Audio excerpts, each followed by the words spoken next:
What's up guys, Dirk here from Intelligent Cryptocurrency. Happy Black Friday to you. In this video, we're gonna look at what is happening with Bitcoin because I'm seeing a lot of new people or the weak hands that are saying, oh my god, Bitcoin's crashing, it's done, we're finished, and happy bull market, and now we're back to another 3 years of bear market.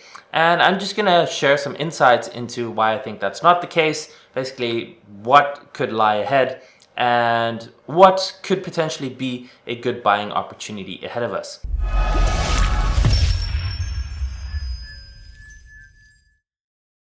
Given that it's Black Friday, you probably already know, but in case you don't, I am holding a special offer on my cryptocurrency membership where it's lifetime access if you sign up before Monday. So that means you get access to everything. It's fully covered by a 60-day money-back guarantee. You get access to my courses, my newsletters, my ongoing newsletter, everything I'll add to the course in future, to the membership, and you'll get access to the members chat group and myself personally, and basically everything in the entire program without future renewals or any upsells. If you want the details, go to intelligentcryptocurrency.com or click the link in the description below. And for everyone who's joined us in the past few days, in the past 2 weeks actually, welcome aboard if you're watching this on YouTube. Obviously, I share a lot of content here on YouTube for free, but we will be doing a live Q&A call for members only sometime next week where I'll be answering all your questions and basically helping you get started and up and running. So stay tuned for that, and obviously we'll keep in touch in the Discord chat group there. So heading over to the Bitcoin chart, we can see we're currently trading at $17,000. We pulled back to low 16,000s.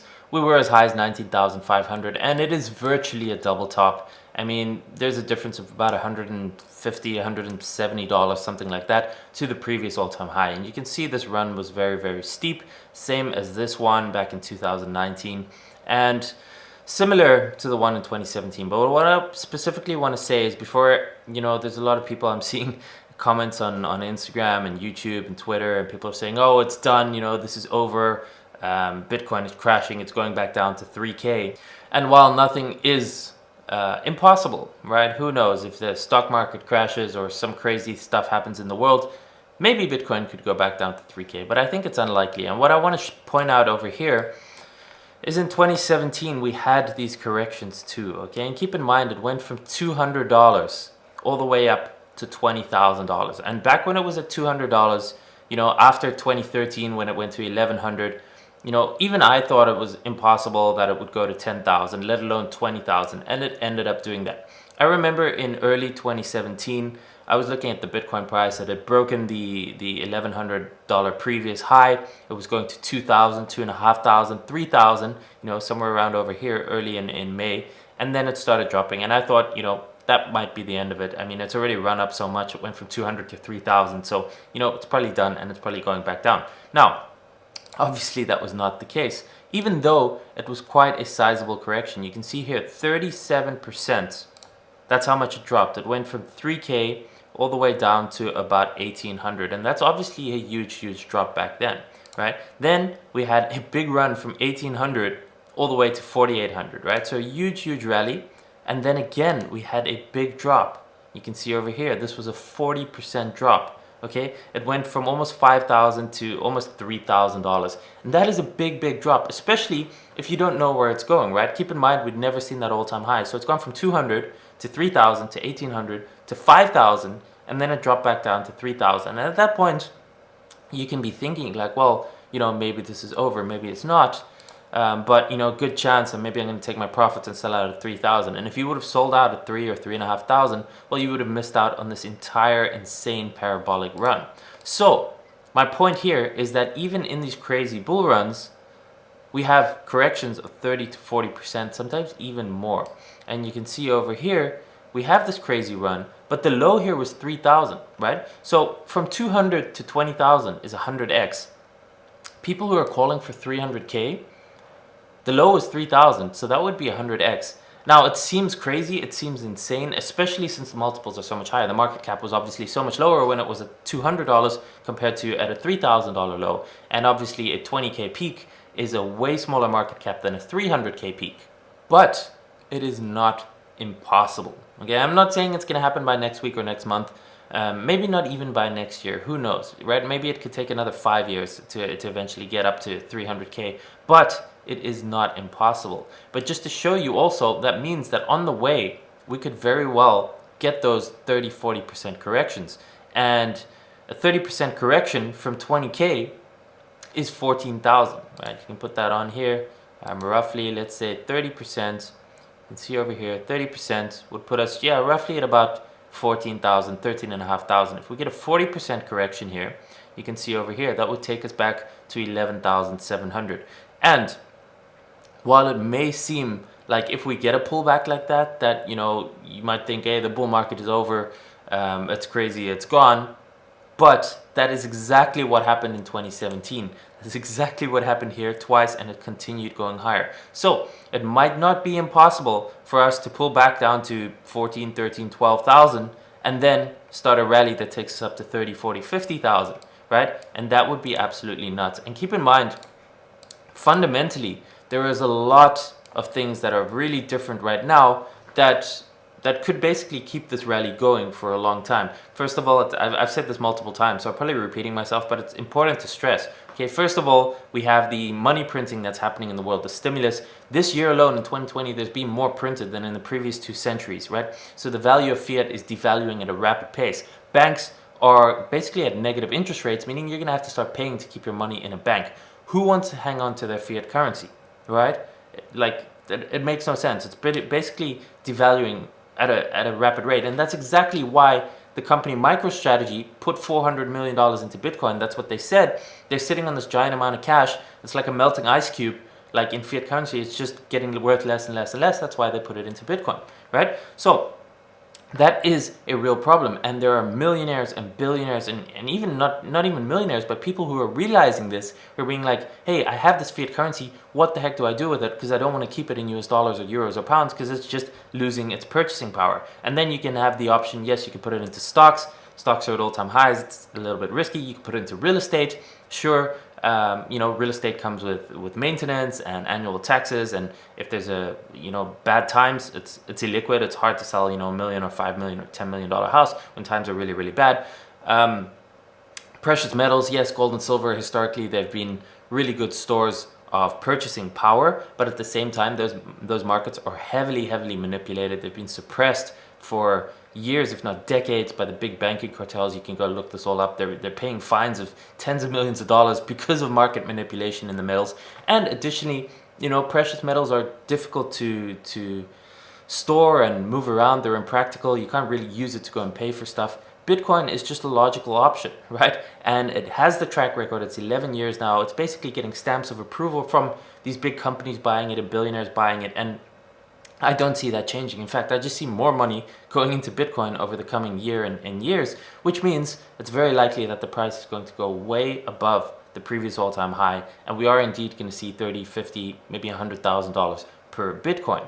But again, that is not going to be a one road up, okay? It's not going to be from here straight to 100K. And those 30, 40% pullbacks are going to be brutal, right? Right now from 20K, 14, 13, 12,000, right? But what happens when it gets to 50K or when it gets to 100K and we see a 40% pullback? That would take it from 100K back down to 60K. That is an insane swing, right? So if you're new to the market, you have to understand that these swings happen. But if we are really in this bull market, which I still believe we are, okay? I really think that we are going to exceed this 20K high over the coming years. And it's just a matter of time, and what happens in the short term, you know, is going to happen. And if you haven't bought your Bitcoin or your cryptocurrencies yet, and you were feeling that FOMO at $19,000 and you were like, damn, I don't have enough, you know, I should have bought more.